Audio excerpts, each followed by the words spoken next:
நம்ம ரெண்டு கடுமையான ஒரு நபித்தோழராக யாரை சொல்லுவோம்? ஒரு ஸ்ட்ராங்கான உமர் இப்னுல் ஹத்தாப் ரலியல்லாஹு சொல்கிறோம்.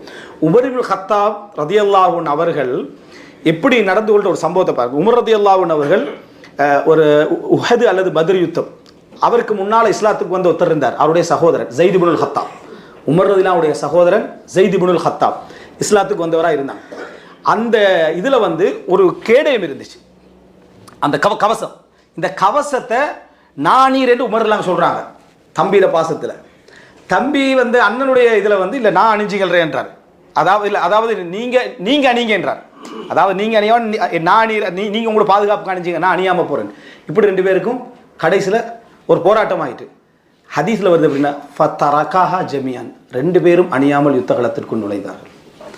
ரெண்டு பேரும் என்ன செய்யலை, அணியவில்லை, யுத்த களத்துக்குள்ள என்ன செஞ்சாங்க, நுழைஞ்சாங்கன்னு பார்க்குறோம். உமர் இப்னுல் ஹத்தாப் ரலியல்லாஹு அன்ஹு யமாமா யுத்தத்தில் என்னது அவர் கொல்லப்பட்டு திரும்பி கொண்டு வரப்படுகிறார். அந்த ஷஹீதாயிட்டார். அந்த ஸைத் இப்னுல் ஹத்தாப் ஷஹீதாயிட்டார். வர்ற நேரத்தில் வந்து சபக்தனி ஃபித்னத்தை நின்றார். ரெண்டு விஷயத்தில் நீங்கள் என்னை முந்தி விட்டீர்கள். சபக்தனி இலல் இஸ்லாம், சபக்தனி இல ஷஹாதா.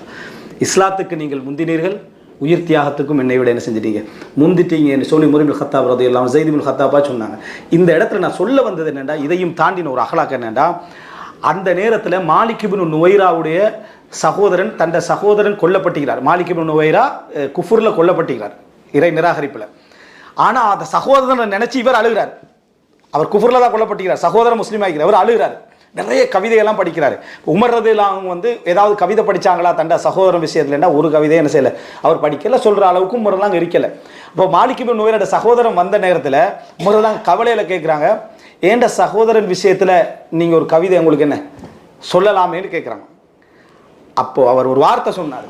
உமர் ரலியல்லாஹு கண் கலங்கி அதை விட ஒரு ஆறுதல் இல்லைன்னு நினச்சாங்க. என்ன சொன்னாங்கடா, உங்களுடைய சகோதரன் மரணித்ததை போல என்ற சகோதரன் மரணித்திருந்தால் நான் எந்த கவிதையும் படிச்சிருக்க மாட்டேன்.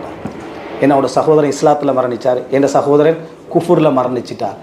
நான் உங்களோட சகோதரன் மரணித்த மாதிரி என் சகோதரன் மரணிச்சதை நான் இந்த கவிதையும் படிச்சிருக்க மாட்டேன். அப்படின்னா உயர்ந்த இடத்துக்கு அவர் என்ன செஞ்சுக்கிறார், போய்கிறார் என்று சொன்ன உடனே உமர் ரலியல்லாஹு அன்ஹு முகமெல்லாம் அப்படியே என்ன செஞ்சுட்டு மலர்ந்துட்டு கண் கலங்கிட்டு, ஏண்டா அப்படி ஒரு ஆறுதல் அவர் என்ன செஞ்சார், உமர் ரலியல்லாஹு அன்ஹு கொடுத்தான்னு பார்க்குறோம்.